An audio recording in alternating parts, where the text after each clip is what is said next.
ይሄ ቃል አሉ የሚገርመኝ ይሄ ነው። ይሄ ቃል ሰይጣን ያለበት ሰው ቃል አይደለም አሉ። አይደለም አሉ። አዎ ቃል ኢየሱስ ክርስቶስ ክብር ይግባውና የሰይጣን ተቃራኒ ነው። ትንቢት ተነግሮለታል። ትንቢቱ ተፈጽሟል። በድንግልና ነው የሚወለደው። ይሄ ሁሉ ተፈጽሟል። ስለ በጎቹ ስለናንተ ነፍሴን አኖራለሁ ስላለ መልካም መልካም ነገር ስለተናገረ በመንግስተ ሰማያት በኩል ተስፋ የሚሆን ነገር ስለተናገረ መልእክት ስላስተላለፈ እብድ መባል ነበረበት እንዴ? እብድ መባል ነበረበት? ፍረጃ ውስጥ ነው የተገባው። ልክ እንደዚህ ዘመን ሰው እንደኔና እንደናንተ ቶሎ ብሎ ወደ ፍረጃ ከመፈረጅ ይልቅ ፍጻሜውን ማየት አይሻልም እንዴ? ፍጻሜውን ማየት። ጋኔን አለበት አሉ አይሁድ። አሁን ይሄን የምንል ሰው ካለን ፍረጃ ውስጥ ካለን ፍረጃ የማን ነው ካላችሁ የአይሁድ ነው። መፈረጅ የአይሁድ ስራ። እንደው ሰውን ዝም ብሎ ተነስቶ ክፉ ታርጋ መለጠፍ የአይሁድ ጸባይ። ከዚህ ነገር እንውጣ። መንግስተ ሰማያት እንዳንደርስ የሚያደርገን በጣም ክፉ ነገር ነው ፍረጃ።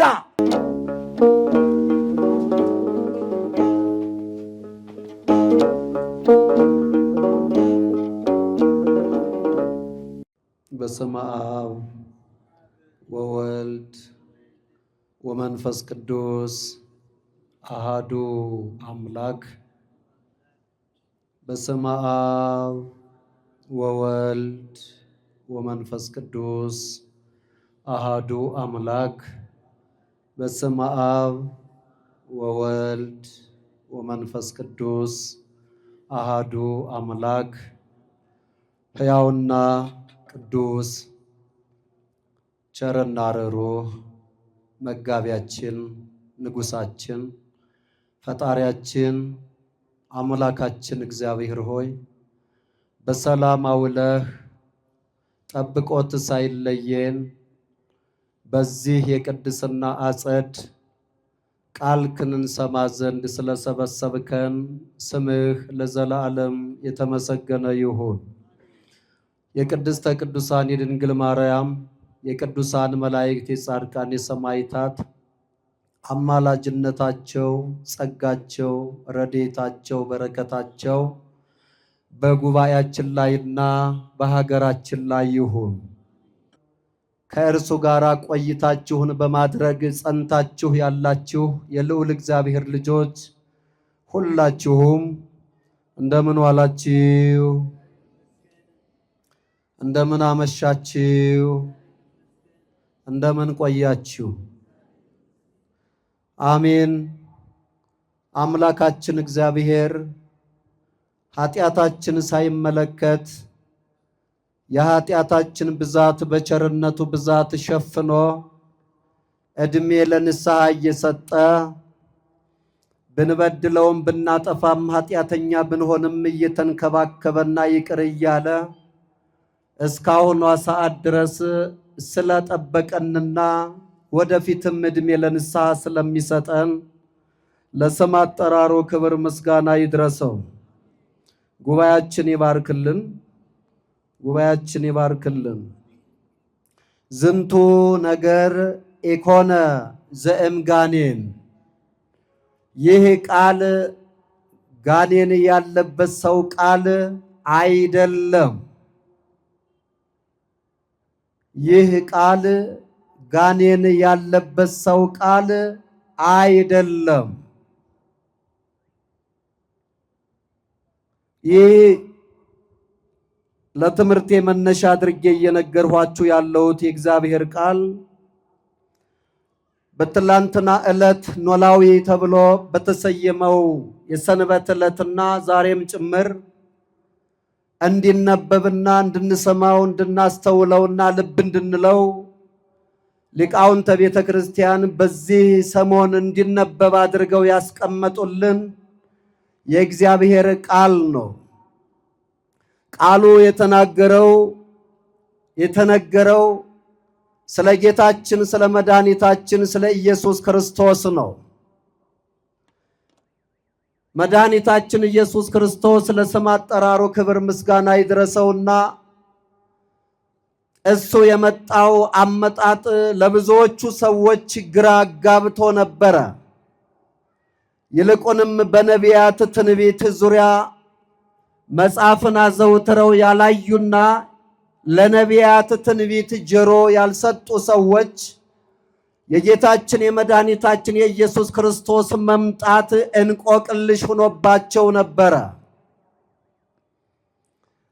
ከአጸናነሱ ጀምሮ ሲወለድና ከዛም በኋላ ያሉ ነገሮች ሲታዩ በደምና በስጋ መረዳት ስለማይቻል ጆሮን እና የውስጥ ልብን በቀናነት መክፈት ካልተቻለ እነዚህን ነገሮች ሁሉ የነቢያትን ትንቢትና ትንቢት የተነገረለትን ሕያውና ቅዱስ መድኃኒት የሆነውን ጌታ መረዳት ስለማይቻል ከትንቢት የራቁ ሰዎችና ከቀናነት የራቁ ሰዎች የመድኃኒታችን የኢየሱስ ክርስቶስ የመምጣቱ ጉዳይ የመወለዱ ጉዳይ አንዳንዶችም አሳስቧቸው ነበረ። ከማሳሰብም በላይ ያስጨንቋቸውም ነበረ። አንዳንዶቹ ደግሞ እንዲሁ ያሾከሹኩ ነበረ። እውነት ይሄ ክርስቶስ ነው ይሉም ነበረ። እንዴት በድንግልና ተወለደ? በድንግልና ከተወለደማ መሲሁ ነው፣ ነቢያት የተናገሩለት ነው። ነገር ግን የዮሴፍ ልጅ ነው። አባቱን እንኳን የባሕርይ አባቱን ጠንቅቆ ማወቅ እንኳን አልተቻለም። ክብር ይግባውና አሳዳጊውን ዮሴፍን እንደ ወላጅ አባቱ ሁሉ አድርገው ይናገሩ ነበረ። አለማወቅ ምንም ችግር የለም ይመናል። በአለማወቅ ከአለማወቅ የሚመነጩ ነገሮች ሁሉ ተናጋሪውን አያሳስቡትም። አለማወቅ ደጉ አለማወቅ ስላላወቁ የዮሴፍ ልጅ ነው ቢሉ አይፈረድባቸውም። ላለማወቃቸው ምክንያት ደግሞ ምንድነው ከተባለ ለነቢያት ትንቢትና ለቅዱሳት መጻሕፍት ጆሮ እዝነ ልቡና አለመስጠታቸው ነው። ጆሮን እንዳይሰማ ማድረግ፣ ልብን እንዳያስተውል ማድረግ እንዲህ ክርስቶስን ከማወቅ ይጋርዳል። ክርስቶስን እንዳናውቅ ያደርጋል። ለዛም ነው ቅድስት ቤተ ክርስቲያን ሁል ጊዜ አትሮንሷን እየዘረጋች ኑ ተማሩ፣ እወቁ፣ ካወቃችሁት በላይ ክርስቶስን አሁንም ደግማችሁ እወቁ እያለች ደወሏን፣ ጥሪዋን፣ ድምጿን የምታስተጋባው ለዚህ ነው። የተወደዳችሁ ክርስቲያኖች ካለማወቅ ኃጢአት እግዚአብሔር ይሰውረን። መድኃኒታችን ኢየሱስ ክርስቶስ ትላንት እንደሰማችሁትና ዛሬም መምህራን አልፎ አልፎ ሲጠቅሱት እንደነበረ ሁሉ መድኃኒታችን ኢየሱስ ክርስቶስ ይል የነበረው ነገር ወይም ይናገር የነበረው ነገር ስለ እረኛ ነው። ስለ እረኛ፣ እውነተኛ እረኛ እኔ ነኝ፣ በሩ እኔ ነኝ፣ በእኔ የሚገባ ይድናል እያለ ሲናገር ከሰሙት ካዳመጡት በኋላ ከማመን ይልቅ መገምገም ጀመሩ። ምን ማለት ጀመሩ? መገምገም። እንደውም አንዳንዶቹ ምን አሉ? ሰይጣን አለበት፣ ሰይጣን ይዞታል። የትምህርታችን ርዕስ አድርገን የተነሳ ነው ዮሐንስ 10:21 ላይ ነው። ገብታችሁም በደንብ እንድታዩት። ለምን ትሰሙታላችሁ? ጋኔን ይዞታል፣ አብዷል። ሎቱ ስብሐት። ቅዱሳን እንዲህ ተብለዋል፣ እብዶች ነው የሚባሉ። ሐዋርያው ጳውሎስ ግን ምንድነው ያለው? ብናብድ ለክርስቶስ ነው፣ ብናብድ ለዓላማችን ነው፣ ብናብድ ለመንግሥተ ሰማያት ነው። ችግር የለም። ነፍሳችን ለማትረፍ የምንሰራውን ስራ እብድ በመባል አናቆምም። እብድም ከሆንኛ ለክርስቶስ ነው የምናብደው፣ ለመንግሥተ ሰማያት ነው የምናብደው።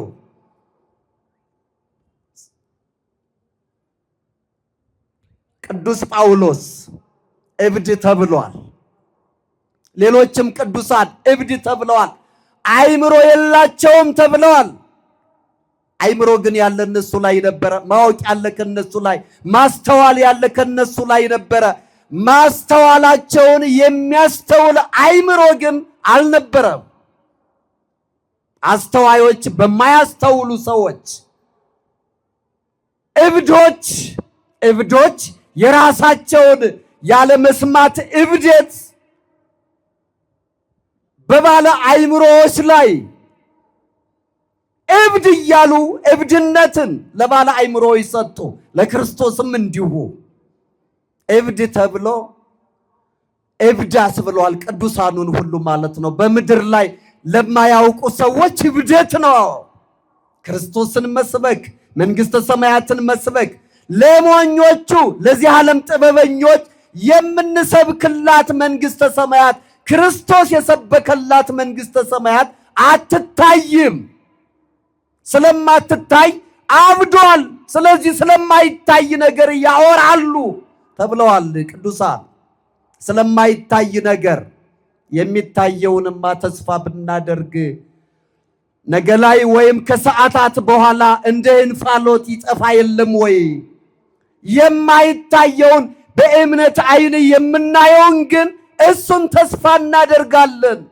ዛሬ ላይ መሰደብ፣ ዛሬ ላይ መጎሰም፣ ዛሬ ላይ መታማት፣ ዛሬ ላይ መገረፍ፣ ዛሬ ላይ መተቸት መንግሥተ ሰማያትን ሊያስቀርብን አይገባም ብለው በተተቹ ቁጥር እንደ ቢስማር ሲመታ እንደሚጠነክረው ሁሉ እየጠነከሩ ወደ ዓላማቸው ይገሰግሱ ነበረ።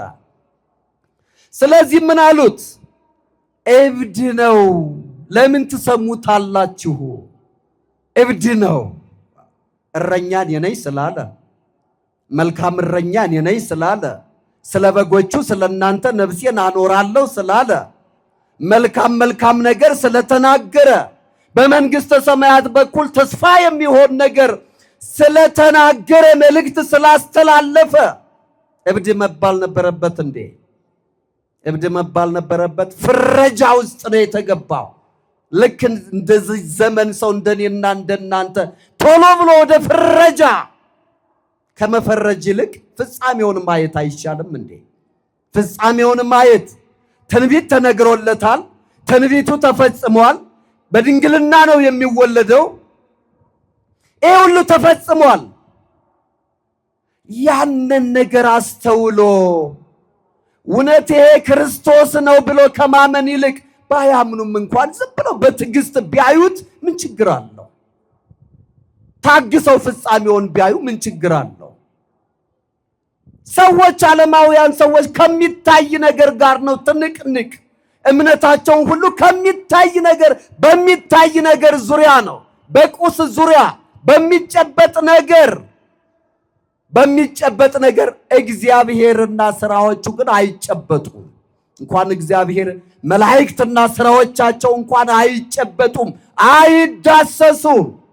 አቤት እያሉ እየጸለዩ ፍጻሜውን ከመከታተል ውጭ ምንም ማድረግ አይቻልም። ፍጻሜውን መጠበቅ የብልህ ክርስቲያን ተግባር ነው፣ ፍጻሜውን መጠበቅ። ስለዚህ ሌሎቹ ምን አሉ? ይህ ቃል ጋኔን ያለበት ሰው ቃል አይደለም አሉ። አይሁድ ከሁለት ተሰንጥቀዋል። ከፊሎቹ ምንድነው ያሉት? ጋኔን አለበት፣ ስለ እረኞች ስላወራ ማለት ነው። ጋኔን አለበት። ሌሎቹ ደግሞ የተሻሉት ጋኔን ያለበት ሰው ድምፅ አይደለም ይሄ። እንደውም አክለው ምን አሉ? ይክልኑ ጋኔን ከሲተ አይንት የሆሙ ለእውራን፣ ጋኔን የእውራንን አይን ማብራት ይችላል ወይ? እስኪ ንገሩን አሏቸው። ጋኔን ያጨልማል እንጂ ብርሃን አይሰጥም። ጋኔን ራሱ ጨለማ እንደመሆኑ መጠን ከሳተ ጊዜ ጀምሮ ከክብሩ ከወረደ ጊዜ ጀምሮ ያጨልማል እንጂ አያበራም። በስጋዊውም በመንፈሳዊውም ሕይወት ሰይጣን ሲያበራ፣ አይን ሲያበራ፣ ብርሃን ሲሰጥ ሰይጣን ታይቶ አይታወቅም። ስለዚህ ይሄ አዲስ ነገር ነው። ሰይጣን እንዴት የዕውራንን ዓይን ሊያበራ ይችላል አሉት። ይሄ ቃል አሉ የሚገርመኝ ይሄ ነው። ይሄ ቃል ሰይጣን ያለበት ሰው ቃል አይደለም አሉ። አይደለም አሉ። አዎ ቃል ኢየሱስ ክርስቶስ ክብር ይግባውና የሰይጣን ተቃራኒ ነው። ቃል ኢየሱስ ክርስቶስ ሰይጣን የሚፈራው የሚርድለት የሚንቀጠቀጥለት አካላዊ ቃል እንጂ ሰይጣን አልነበረም። ሎቱ ስብሐት ሰይጣን አልነበረም። ይሄ ቃል አሉ ጥበበኞች ማስተዋል የተሰጣቸው ይሄ ቃል ጋኔን ያለበት ሰው ቃል አይደለም አይደለም። በማስተዋላቸው ይሄንን ብለዋል። ማስተዋል ጥበብን ያናግራል። ማስተዋል ፈጥነን ከምንገባበት ስህተት ይጠብቀናል። ማስተዋልን የመሰለ ነገር የለም። የሰማነውን ነገር አበጥረን በአይምሮአችን መናገርን የመሰለ ነገር የለም። የማያስፈልገውን ትተን የሚያስፈልገውን መስክረን ተናግረን አስረድተን መኖርን የመሰለ ነገር የለም። ክርስቲያኖች ይሄ ቃል ጋኔን ያለበት ሰው ቃል አይደለም አሉ። ቃል ግን ራሱ ኢየሱስ ክርስቶስ ነው። ቃል ቀዳሚሁ ቃል ይላል ዮሐንስ 1 ላይ ቀዳሚሁ ቃል። ይሄ ቃል በመጀመሪያ የነበረ ነው። ሰማይና ምድርን የፈጠረ ነው። የሰይጣን ተቃራኒ ነው። የርኩስ መንፈስ ተቃራኒ ነው። ይሄ ቃል ፈዋሽ ነው። ሰማይና ምድርን ካለመኖር ወደ መኖር የሚታየውንም የማይታየውንም ካለመኖር ወደ መኖር አምጥቶ የፈጠረ ንጹሕ ቃል ነው። ቅዱስ ቃል ነው። አካላዊ ቃል ነው። ይሄ ቃል የአብ የባህሪ ቃሉ ነው።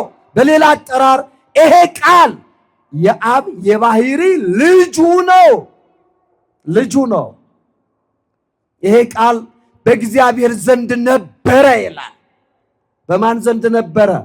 በእግዚአብሔር ዘንድ ነበረ። ዓለሙ የተፈጠረበት ቃል ነው። ቃል ነው ይልና ቃልም ማን ነበረ ይላል? እግዚአብሔር ነበረ። አያችሁ፣ የኢየሱስ ክርስቶስን ቃልነት ተመልከቱ። ቃልም ማን ነበር አለ? ቃልም እግዚአብሔር ነበረ አለ። ስለዚህ ቃል ማን ነው? እስኪ ንገሩኝ። ቃል ማን ነው? ቃል ማን ነው? እግዚአብሔር። ወልድ ማን ነው? እግዚአብሔር በሉኝ። ወልድ ማን ነው? ኢየሱስ ክርስቶስ ማን ነው? እግዚአብሔር ነው ማለት ነው። ይሄንን እግዚአብሔር ማለት የዓለም ገዥ፣ ዓለምን ፈጥሮ የሚገዛ ግዛቱ ከሌሎች ገዦች የተቀበለው ያይደለ ግዛቱ የባህሪው የሆነ ገዥ አካላዊ ቃል ለሱ ብቻ ነው እንዲህ ተብሎ የሚነገርለት። በየትኛውም እምነት ብትሄዱ ሕጸጽ ያለበት ቃልን እንደ ደም ግፊት አንድ ጊዜ ሲሰቅሉት አንድ ጊዜ ሲያወርዱት የሚገባውን ክብር ሳይሰጡት አንድ ጊዜ አምላክ ነው አንድ ጊዜ አማላጅ ነው ሲሉት የሚገባውን ለመስጠት ክብር ለመስጠት ማስተዋል ዓለሙ ማስተዋሉን ሊያገኝ አልቻለም። እኔና እናንተ ናችሁ። እናንተና እኔ ቅድስት ቤተ ክርስቲያን ክርስቶስን በሚገባ አጠራር ቃል እግዚአብሔር ነበረ፣ ይሄ ቃል በእግዚአብሔር ዘንድ ነበረ፣ ቃልም እግዚአብሔር ነበረ ብለን የምንመሰክረው እኔና እናንተ ነን። እግዚአብሔርን አመስግኑት። እግዚአብሔር የተመሰገነ ይሁን። ይሄንን ቃል ሰይጣን አለበት አሉት። ሰይጣን አለበት። አስቀድመው ታርጋ ለጠፉለት። አንዳንድ ሰዎች የቀልድ ስድብ ሲሰዳደቡ የሰማዋቸው አሉ። ማየት የተሳናቸው ከሆነ ያኛውን ባለ ሁለት አይኑን የቀልድ ስድብ ሲሳደቡ ሰምቻለሁ። ምን ብለው ነው የሚሰድቧቸው? እውር ብለው ይሰድቡታል። አይናማውን ማለት ነው። ማየት የተሳናቸው ሰዎች ያኛው ስድብ ያጣል። የሱን ስድብ አስቀድሞ ሌሎችን አይናሞቹን ይሳደባል። አይናማው ስድብ ያጣል ማለት ነው። ይሄ ነው የተሰራው። ጋኔን አለበት። ጋኔን በክርስቶስ ላይ በክፋት የሚዘምት የነቢያትን ትንቢት የማያሰማ ጋኔን ያለበት ሰው፣ መጻሕፍትን የማይመረምር ጋኔን ያለበት ሰው እንደዚህ ነው የሚተገብረው። ጋኔን ያለበት ሰው እኔ እረኛ ነኝ፣ እናንተ በጎች ናችሁ፣ በእኔ ግቡ ትድናላችሁ፣ በዕረፍት ውኃ አሰማራችኋለሁ፣ ምግባችሁን እሰጣችኋለሁ እያለ በጎ በጎ ነገር እየተናገረ በተስፋ የሚሞላን የተስፋ አምላክ ጋኔን አለበት ማለት አላስተዋይነት ነው። ስለዚህ ዮሐንስን በአንድ ወቅት ምን አሉት? በማቴዎስ ወንጌል ምዕራፍ 10 ከቁጥር 11 ላይ ስናይ ምዕራፍ 10 ከቁጥር ዮሐንስ አለ መድኃኒታችን ኢየሱስ ክርስቶስ ነው፣ ሳይበላ ሳይጠጣ መጣ አለ። ሳይበላ ሳይጠጣ መጣ፣ ግን የማያስበላ የማያስጠጣ ጋኔን አለበት አላችሁት። ፍረጃቸውን ነው የሚናገረው። ሳይበላ ሳይጠጣ እየጾመ እየጸለየ እየሰበከ መጣ፣ እናንተ ግን ጋኔን አለብህ አላችሁት። ጋኔን አለ። እኔ ደግሞ እየበላው እየጠጣው እያስተማርሁ መጣሁ፣ እኔንም ጋኔን አለብህ አላችሁኝ። ምን ይሻላችኋል ነው? ምን ይሻላችኋል? ከዮሐንስም ጋር ተጣልታችሁ ከእኔም ጋር ተጣልታችሁ እንዴት ይሆናል? እየበላም የመጣውን ተጣልታችሁ እየጾመም የመጣውን ተጣልታችሁ እንዴት ይሆናል? ከማን ጋር ነው በሰላም የምትኖሩ ነው ጉዳይ። ከማን ጋር ነው በሰላም የምትኖሩ? ይህንን ነገር ከማለታቸው በፊት ምን ይላል መሰላችሁ? ከዚሁ ምዕራፍ በዚሁ ቁጥር ከፍ ብሎ ምንድነው የሚለው መሰላችሁ? ስለዚህ ነገር አይሁድ ተከፋፈሉ ይላል። ምን አሉ? ተከፋፈሉ። ስለ እረኝነት በማስተማሩ ማለት ነው። ስለ እረኝነት በማስተማሩ ተከፋፈሉ። ቅድም እንዳልኋችሁ ነው። ተከፋፍለው ምን አሉ? ግማሹ ሰይጣን አለበት፣ ግማሹ ሰይጣን ያለበት ሰው ቃል አይደለም አሉ። አዎ ቃሉ ይከፋፍላል፣ ግድ ነው። ቃሉ ይከፋፍላል። በማቴዎስ 10 ላይ ሰይፍ ይዤ ነው የመጣሁት አለ። ሰይፍ ቃሉ ነው። ክርስቲያኖች የሚያምኑትን ከማያምኑት የሚለይበት ቃሉ ምንድነው? ሰይፍ ነው። ሰይፍ ነው። ለዚህ ነው ከወንድሞቻችን ካላመኑ ሰዎች ጋር በሃይማኖት ተከፋፍለን የምንኖረው። በሰይፍ በቃሉ ሰይፍ ስለተከፋፈልን ነው። ሰይፍ ይከፍላል፣ ይሰነጥቃል፣ ይቆርጣል። ይኸው ተቆራርጠው ሌሎቹ አልቀዋል። ሳንቆራረጣለን። እግዚአብሔር አምላክ ከመከፋፈል ይጠብቀን ይሰውራል። ቃሉ ሰይፍ ነው። ሰይፍ ነው። በብዙ መንገድ ሰይፍ ነው ቃሉ። በሰይፍነቱ አጋንንትን ሲቆራርጥ ሲያርበደብደው ታያላችሁ። የእግዚአብሔር ቃል በሰይፍነቱ ልጅን ከአባቱ፣ ሴት ልጅን ከእናቷ፣ ምራትን ከአማቷ ይከፋፍላል። ሰይፍ ነው የእግዚአብሔር ቃል። የሚያምኑት ከማያምኑት ይለዩ ዘንድ ግድ ነውና ሰይፍን ይዤ ነው የመጣሁ አለ። ስለዚህ ቃሉ ሲነገር የተከፋፈሉት ለዚህ ነው። የእግዚአብሔር ልጆች አይሁድ ተከፋፈሉ በቃሉ ማለት ነው። እኛን አሁን እንደምንታይ እዚሁ ሳንከፋፈል እግዚአብሔር አምላክ ያስቀጥላል። ቃሉ ለሰይጣን እንጂ ለእኛ ለክርስቲያኖች የሚከፍል አይደለም። ቃሉ እኛን አይከፍልንም። የሚከፍላቸው አሉ። ጋኔን አለብን ከተባለ ሁሉ ሰው ያገለዋል። ስብከቱን ንግግሩን የሚሰማ የሚያደምጥ የለም። ተጠልቶ እንዲኖር ሁሉ ሰው እንዲፈራው ድንጋይ አንስቶ ሊወረውር ይችላል ተብሎ ይፈራል። እብድ ጋኔን ያደረበት ሰው ያብዳል። እብድ የምንለው ጋኔን አይምሮውን የወሰደበት ሰው ነው። በሱ አይምሮ ፋንታ ጋኔን ገብቶ እያሰበ ድንጋይ የሚያስወረውረው ይሆናል ማለት ነው። ከማይበረሰቡ እንዳይቀላቀል አያችሁ፣ ክፉ ፍረጃ እንዲህ አይነት ሰዎች የሉም ዛሬ በምድር ላይ የተፈረጁ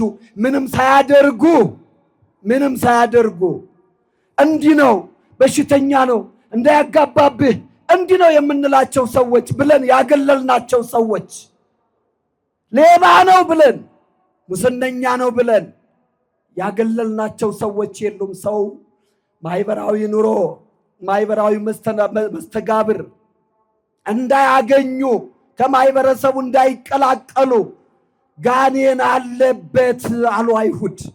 አሁን ይሄን የምንል ሰው ካለን ፍረጃ ውስጥ ካለን ፍረጃ የማን ነው ካላችሁ የአይሁድ ነው። መፈረጅ የአይሁድ ስራ መፈረጅ እንደው ሰውን ዝም ብሎ ተነስቶ ክፉ ታርጋ መለጠፍ የአይሁድ ጸባይ። ከዚህ ነገር እንውጣ መሰናክል ነው። መንግስተ ሰማያት እንዳንደርስ የሚያደርገን በጣም ክፉ ነገር ነው። ፍረጃ ዓላማቸውን አይታችኋል። ከሰው ከማህበረሰቡ እንዳይቀላቀል ማለት ነው። አሁን እዚህ ውስጥ አካባቢ እንደው ሰይጣን ያዘኝ ጋኔን ያዘኝ ብሎ ከመካከላችሁ ቢጮህ ምን ይሰማችኋል? አስራችሁ አፋፍሳችሁ ወደ ጸበል ትወስዱታላችሁ። እንደው አውቆ ማለት ሳይኖርበት ራሱ ቢጮህ አንድ ሰው ቢንፈራገጥ እኩሉ ይሸሻል። ጋኔን ሲባል መቼም አንዳንድ ሰዎች ጥሏቸው ርኩስ መንፈስም ይሁን ጤናቸው ሲወድቁ ለማንሳት ቢጋባብኝስ የሚሉ ሰዎች አሉ። ቢጋባብኝስ ወደኔ ቢመጣስ የሚሉ አሉ። ጋኔንን እንዴት እንደምንፈራው ማለት ነው።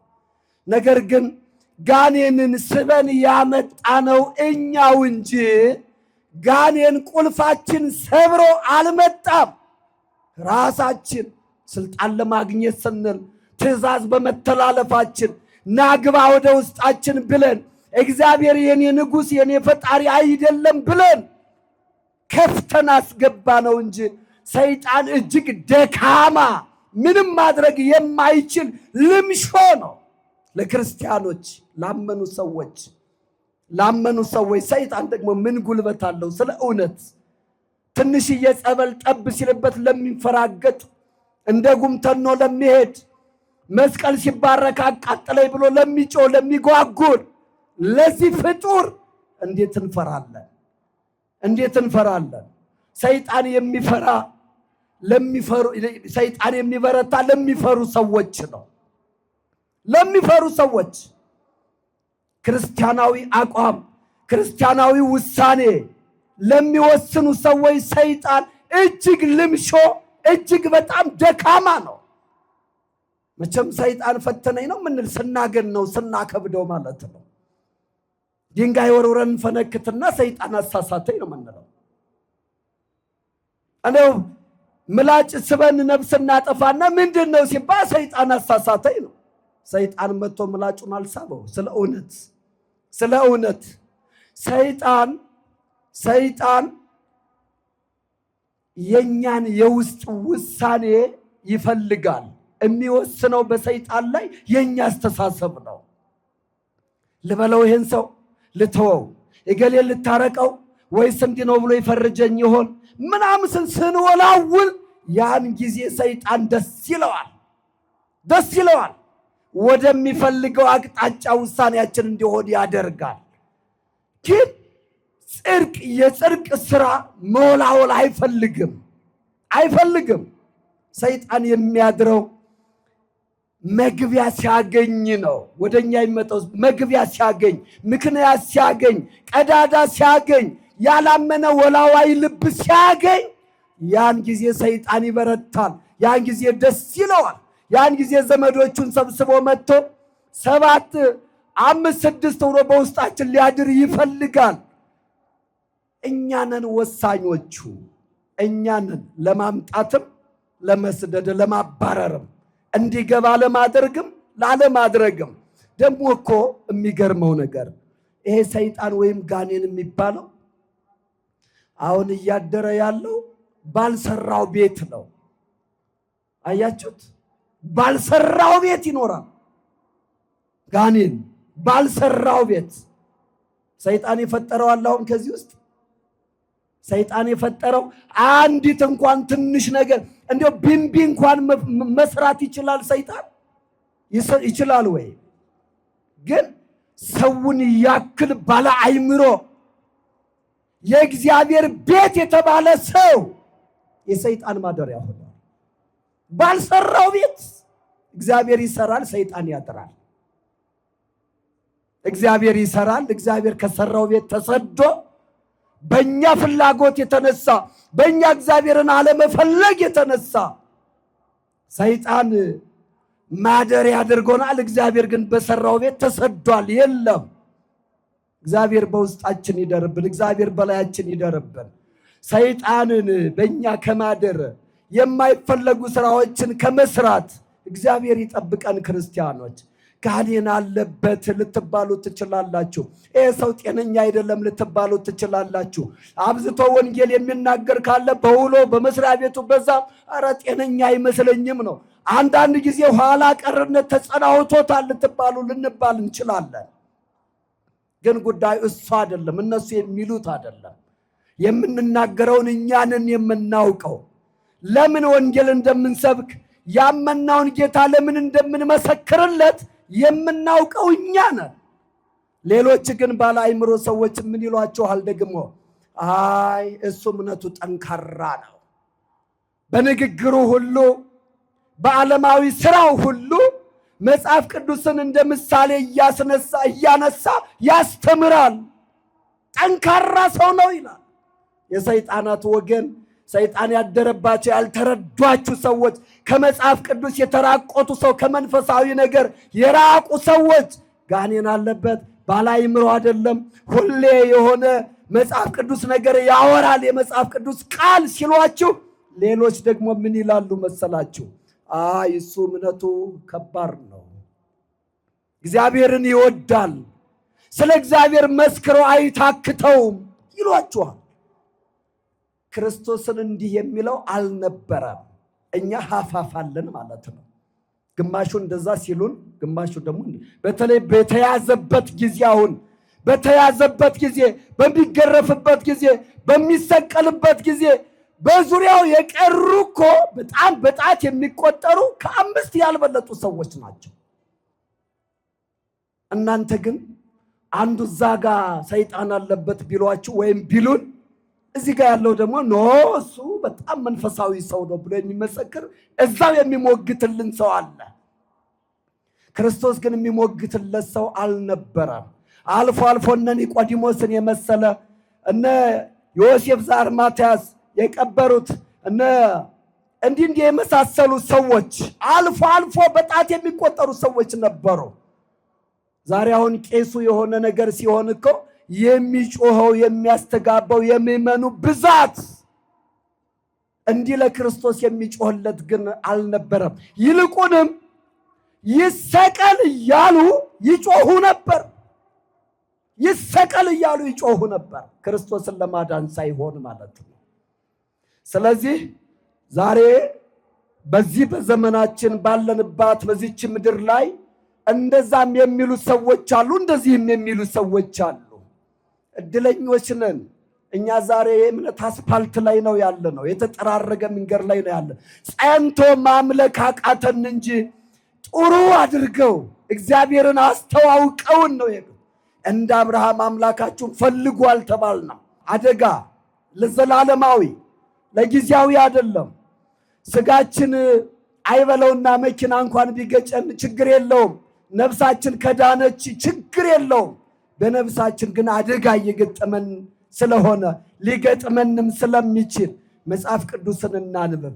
አንዳንድ ምዕራፍ ሁለት ምዕራፍ አንድ ጊዜ ብቻ ሳይሆን አንዷን ምዕራፍ 2-3 ጊዜ ደጋግመን እናንብ። ጥያቄ ሲኖር ማስታወሻ ይዛችሁ አንቡ። ወደ መምህራን አምጡት፣ ጥያቄያችሁ ይመለሳል። ያን ካደረጋችሁ የሚሰብከውን ሰው፣ የሚዘምረውን ሰው፣ የሚያመሰግነውን ሰው፣ የሚያስታርቀውን ሰው ጋኔን አለብህ ብላችሁ ከመፈረጅ ትወጣላችሁ። ክርስቲያኖች ካለማወቅ ኃጢአት እግዚአብሔር ይጠብቀን።